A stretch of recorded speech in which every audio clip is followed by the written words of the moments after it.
I followed the rules. I think people trust me to follow the rules. I've done it, very in a very deliberate manner over the time that I've been mayor. And the integrity commissioner, I respect a great deal, and he has not yet been in touch with me about this. I've seen nothing about it except what was provided by the Star when they called to ask about it at CP24. So, we will deal with it as we've dealt with these kinds of things before. But I'm confident that I follow the rules, and I continue to follow the rules, and I will continue to follow the rules. I've been very transparent about this. So Toronto Mayor John Tory facing an integrity complaint over his ties to Rogers Communications. A civic activist has filed a complaint with the Integrity Commissioner about John Tory's vote to end active TO along the lakeshore. So for more on this, we're joined now by municipal lawyer John Mascarin, partner at Baird and Burles LLP. Did I get that right? Is it Aaron? Aaron Burles. Aaron Burles, yes. Sorry, I thought it was Baird. All right, John, great to have you back with us. So let's talk about this. Do you think that this activist has any ground to stand on with this complaint? On the one hand, Blue Jays, the CEO is part of Rogers, but yet many people complained about active TO as well. Yes, that's right, Jennifer. So the allegation is, as I understand it, and I haven't seen it, but from what I've read in the media, is that there is a conflict of interest. And what Adam Chelliff has said is there's an indirect financial interest that Mayor Tory has because of his ties to Rogers. And therefore, he should never have voted or participated in any of the discussion with active TO because the CEO of the Blue Jays had written and saying, this is causing major disruption to our fans trying to get to Blue Jay games. So what do you make of this, John? Is this something that could potentially be troublesome for the mayor? Well, it's only troublesome, Nick, if it really has any veracity. And quite honestly, I'm not sure that it really does. Now, a lot of people will say, oh, this is completely politically motivated because look at when it's coming.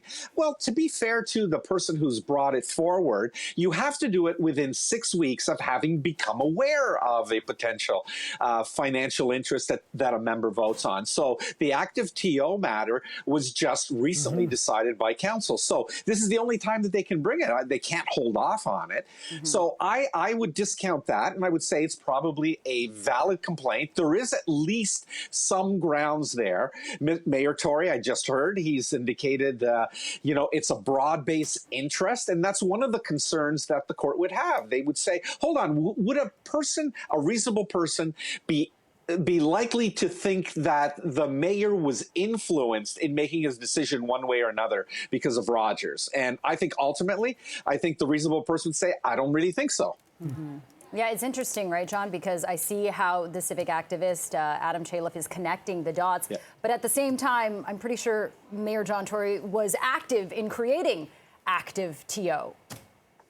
He certainly was. And as he said, it's a broad-based interest that a lot of divergent persons across the entire municipality, bicyclists, pedestrians, and then businesses on the other side saying, hey, I'm not sure this is working all that well. So it was a real interest across the board. And one of the things that any court would look at, and I know that's way down the line, is what are all the circumstances at play in this particular matter? And I think once the court that determination, I think they'd say, we really don't think that Mayor Tory was conflicted in the way that Adam Chelliff is alleging. John, it's interesting you talk about all the circumstances because it was earlier this year when there was that really ugly internal struggle at Rogers, really between the remaining family members of Ted Rogers and, getting rid of the CEO, et cetera, where John Tory also was sort of challenged about his involvement in the Rogers Family Trust.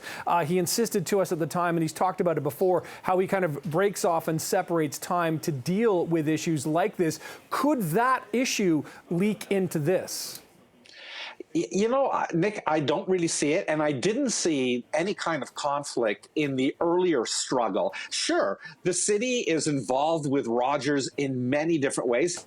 And I think Mayor Tory has always, when he felt that he had a pecuniary interest in a matter before council, he's recused himself many times. I think he's thought this one through. I really do believe that. And I'm not his apologist, but I really do believe he's thought this through. And I don't think he believed he really had a conflict. I don't see the other matter coming back into play. Okay, John, really appreciate the insight, and maybe we'll talk to you again next week. Who knows where things are going to go. John Mascarin, municipal lawyer, joining us live on Live at Noon. Thanks. Thank you, John.